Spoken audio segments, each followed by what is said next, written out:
Good afternoon to you all, it is my pleasure to chair the concluding session of this one-day colloquium, and we have the privilege to have in this last session the papers by my dear friends and colleagues Simone Celani and Jerónimo Pizarro.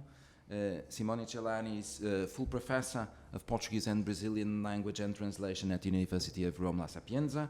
His main areas of research concern linguistic historiography, translation, literary linguistics, philology of contemporary works, and here with a particular reference to the work of Fernando Pessoa, the Luso-Brazilian Baroque, and the linguistic and literary context of Lusophone Africa.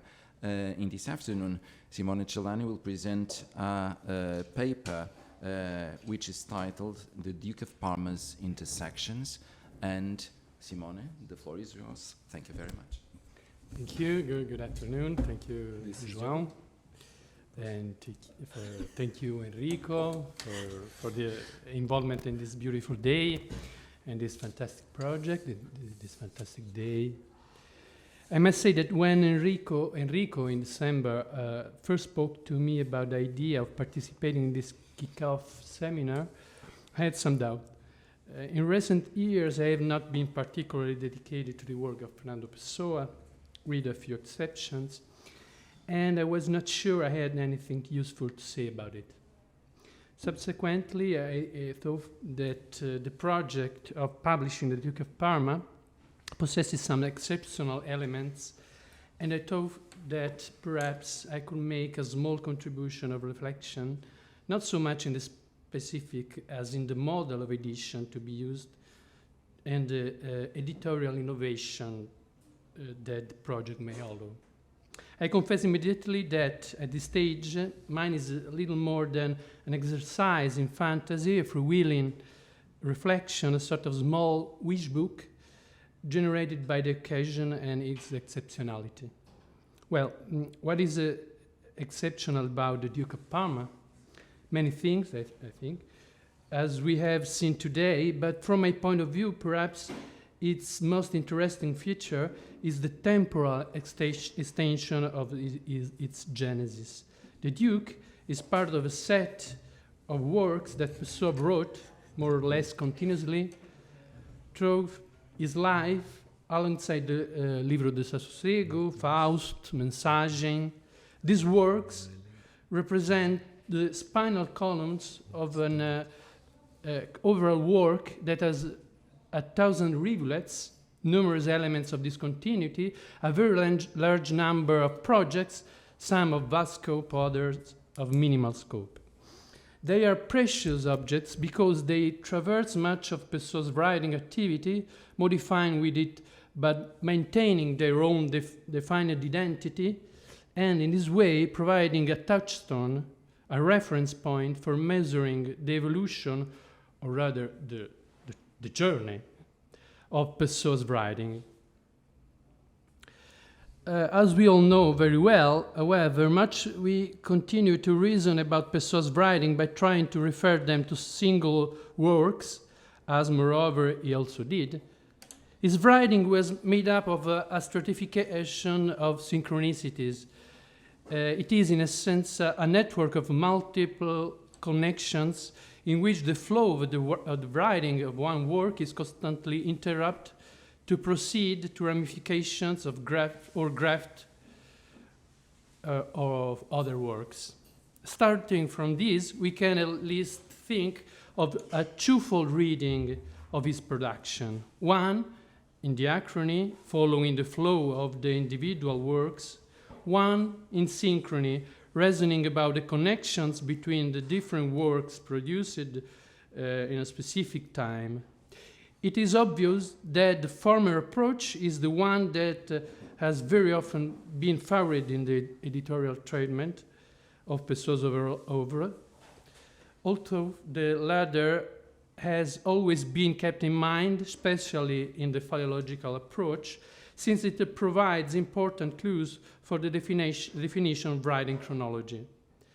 On the other hand, the synchronic approach has great relevance from a critical point of view and, above all, for further philological and editorial purposes. Several years ago, I had dealt with the problem of synchronicities, applied, however, within a single work. In 2014, I had the opportunity to collaborate with a research group that was experimenting with the use of neural network to bring order to rather large and complex data sets relating to archaeological, geographical, linguistic, and philological issues. For each problem, there was a certain amount of data to accurately describe the characteristics of certain objects and a question to ask. In my case, the objects were the papers containing the elaboration of a work by Pessoa, Caso Vargas, which I attempted a critical genetic edition as part of my doctoral thesis. And the question was to provide, on the basis of the material characteristics of each paper, a map of the network of more or less strong material relationships that could be identified between them.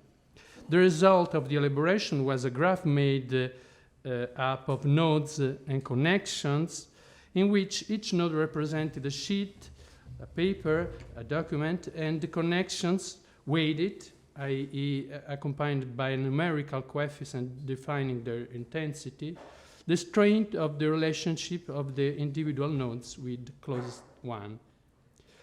If on the actual outcome of the experiment and its accuracy I am not yet able to give a definitive judgment, it seems to me that the basic principle remains valid, i.e. that it is possible to reconstruct more or less accurately, starting from material elements such as supports, writing instruments, and their characteristics, the network of material relations between the different parts of the Pessoa archive. This is what, for example, Jerónimo Pizarro did manually to reconstruct the chronology of the fragments of the Livro do Dessossego. But this type of process acquires value if it is expanded to as many documents as possible.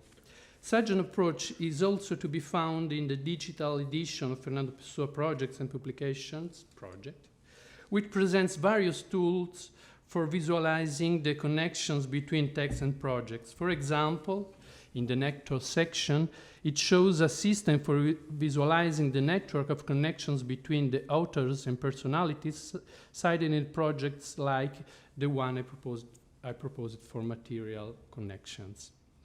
I believe that, having reached the point where we are now, where much of Pessoa's oeuvre has actually been brought to the public of readers and scholars, the time is ripe to start applying a broader approach, which is to reconstruct in a systematic and transversal manner the way Pessoa proceeded in his writing.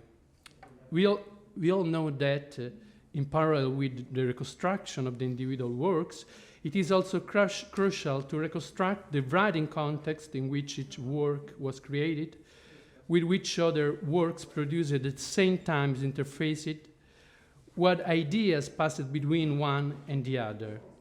This can be done from the inside, from the contents, in a critical key, but it can also be done from the outside by comparing the material characteristics of the documents.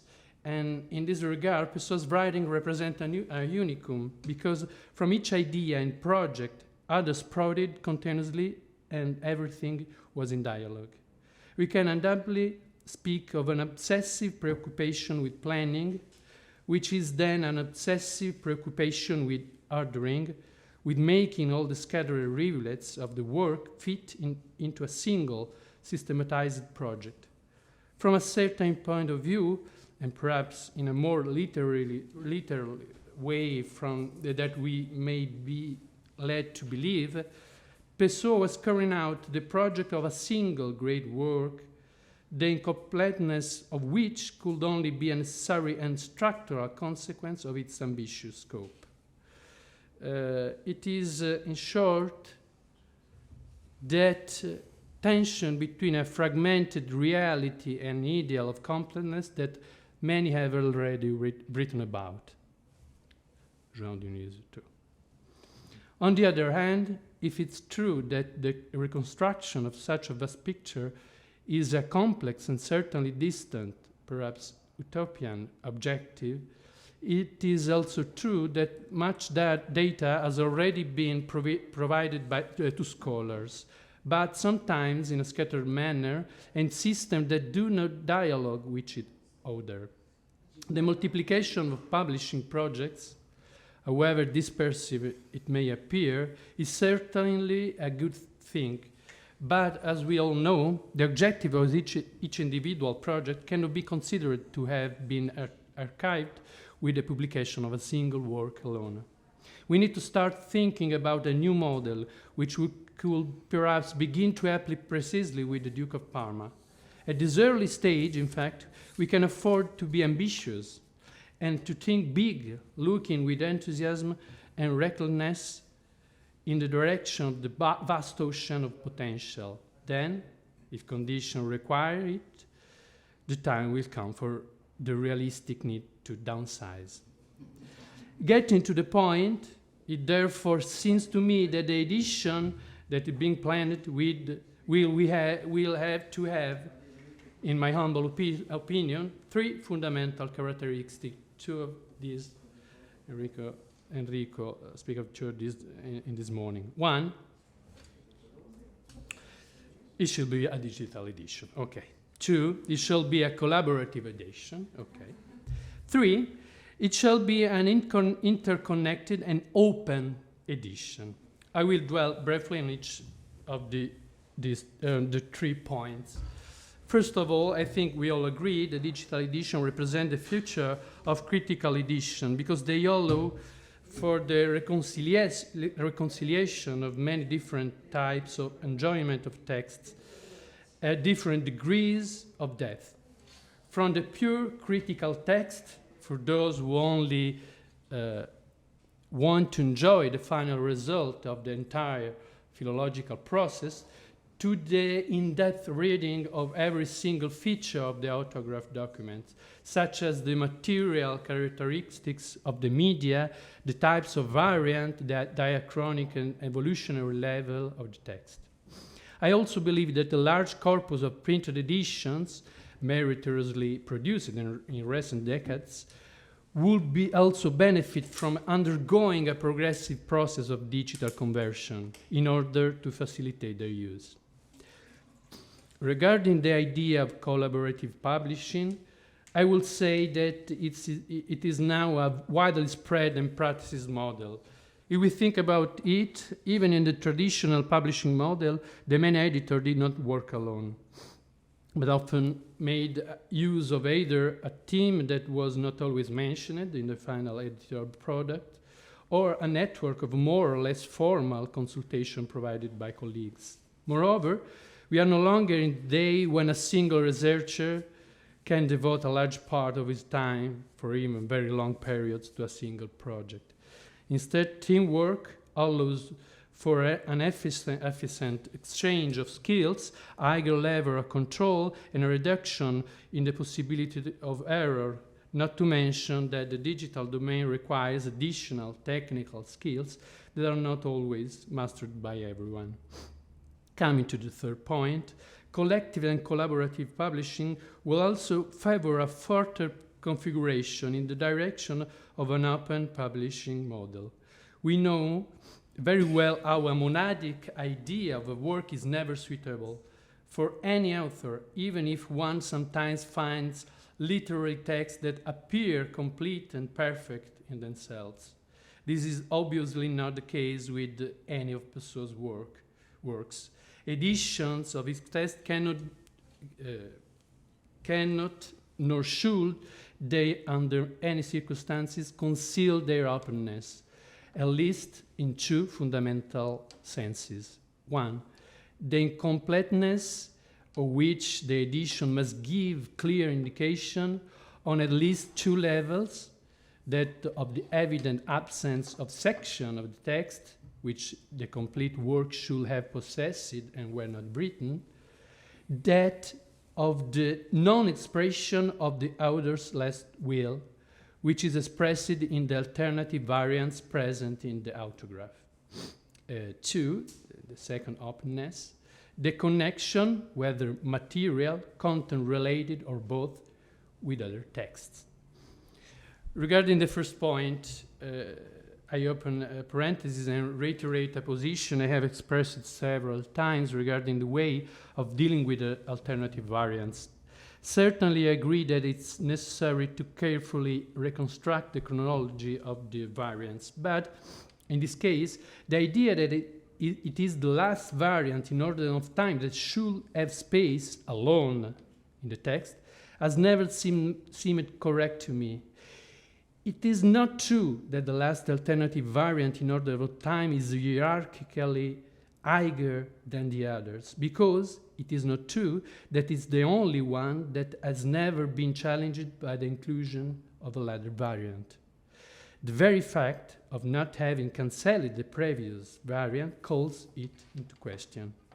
I therefore continue to think that in such cases, the 2 or more alternative variants present are at the same level and must be in a privileged position within the edition, a position that clearly expresses the openness of the text at that point, the stage of non-choice in which it was. Parenthesis closed. However, in second meaning of openness, i.e. the connection to other texts, that characterizes my idea of an open edition. The edition of the Duke of Parma should highlight the points at which, on its side, the work projects itself toward other texts. It should project its connections, for now dangling untied outwards, waiting for others' projects to pick them up, connecting to opposite ends of their interest to their editions.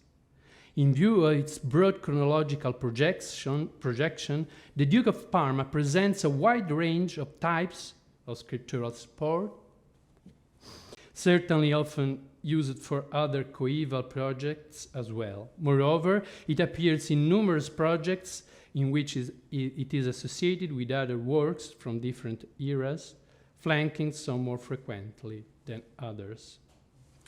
Its edition should therefore, in my opinion, take the form of a sort of hub, trying to push the different projects to talk to each other, to seek a common language of communication, launching a series of bridges between the different networks that each project represents. It must therefore be a project that does not just do its own thing, to achieve the limited, albeit ambitious, goal of providing an editorial representation of this unpublished text, but one that can relaunch in the direction of creating a new standard of communication between editions. In conclusion, I believe that the time is ripe to start creating an overall structure to connect all that has been done so far. The launch of a new edition project can be an opportunity to open up this perspective so that it is not just yet another edition project, but the first project of a new way of thinking about and connecting editions of Pessoa's work. Thank you.